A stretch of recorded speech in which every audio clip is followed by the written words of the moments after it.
Michel Barnier, the EU's Brexit negotiator, is creating his own alternative narrative and ignoring the reality of the Eurozone's weaknesses, and his belittling of the UK as part of a concerted strategy to pretend there are no problems with the EU's financial system, a top city lawyer has said. And Barnabas Reynolds, a partner at Shearman & Sterling LLP and global head of the financial services industry group, suggested the Eurozone volcano had the potential to cause enormously damage should it erupt. Mr. Barnier, speaking at a conference organised by the Eurofi think tank last week, took the opportunity to put the boot in, rejecting British proposals to give the City of London access to the European Union. Claiming the government was seeking to maintain the benefits of the single market without the obligations, he added, "I will be blunt, its proposals are unacceptable.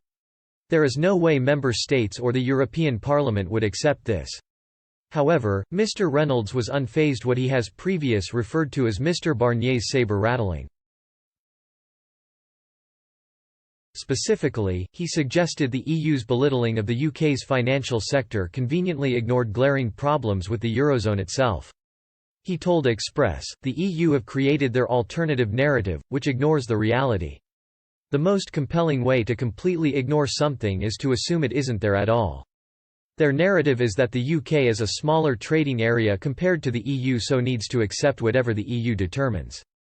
This narrative portrays the EU as though it were a sovereign country, which it is not, negotiating for the benefit of itself, which is not the case. In fact, it negotiates tactically, for the benefit of particular member states.